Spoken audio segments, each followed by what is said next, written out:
مقابله با بازار داغ شایعات در فضای مسمومی که در 3 ماه اخیر هر روز فکر، ذهن، احساسات و وقت جامعه را هدف گرفته است، از عبرتها و آموزه‌های ضروری است. شمار زیادی از قربانیان درگیری‌های بعد از انتخابات ایران به صورت مخفیانه دفن شده‌اند.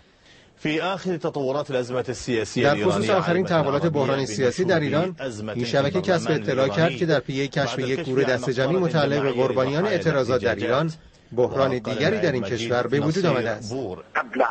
این اجساد متعلق به افرادی است که در حوادث اخیر کشته شدند.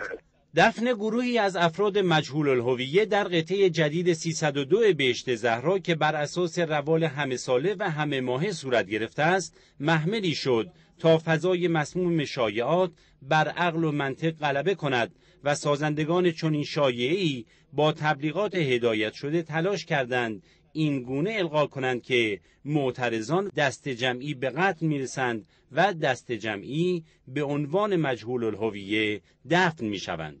یک سوال: اصولاً افراد مجهول الهویه چه کسانی هستند؟ افرادی که از سوی مراجع قانونی و پزشکی قانونی منظورم هست، اینا هویتشون مشخص نیست برای اونها و در اثر حوادث فوت شدن، تصادف یا کارتون خواب هستن یا اعتیاد داشتن یا سوانح طبیعی بوده، اوراق شناسایی همراهشون نبوده، هویتشون برای پزشکی قانونی مجهول بوده، اینا به عنوان مرد ناشناس، زن ناشناس و یا مجهول الهویه با مدارک پزشکی معتبر اعزام میشن به بهشت زهرا و بهشت زهرا این رو که یک روند عادی 40 ساله است از زمان تأسیس بهشت زهرا وجود داشته، تو کل قطعات عمومی روز دفن کنه. یعنی ما تو تمام قطعات عمومیمون اموات مجهول الهویه داریم. الان ما تو قطعه 256 هستیم، تو همین قطعه ما افراد مجهول الهویه داریم، تو قطعه 253 ما افراد مجهول الهویه داریم. اما واقعیت تعداد و مشخصات افراد مجهول الهویه دفن شده در قطعه 302 بهشت زهرای تهران چیست؟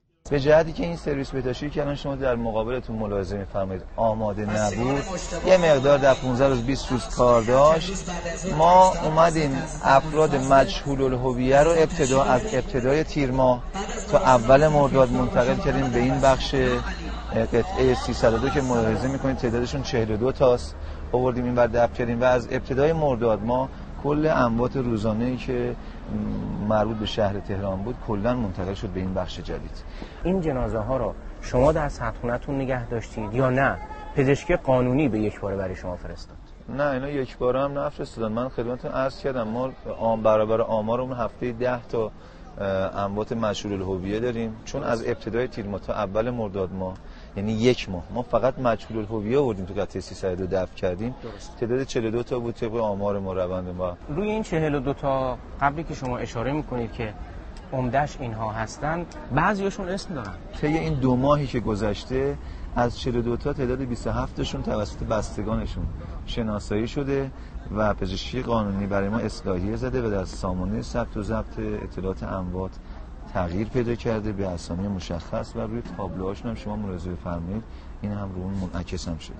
یکی از نکاتی که در ادعاهای مطرح شده درباره قطعه 302 قابل تأمل است، ماجرایی است که برخی سایت‌های اینترنتی درباره خانمی به نام سعیده پورآقایی مطرح کردند، اما چند روز بعد این سوز و گداز ناگهان پایان یافت و سایت مدعی این موضوع با برداشتن مطالب قبلی اذعان کرد که مسئله در دست پیگیری است. جالب این که چند روز بعد اسم سعیده پورآقایی در لیست ادعایی کشته شدگان نیز دیده نمی شود. آیا شادی دشمنان انقلاب و ایران از ایجاد و ترویج چنین شایعاتی بی اساس نشان نمی دهد برنده اصلی آشفت بازار شایعات چه کسانی هستند؟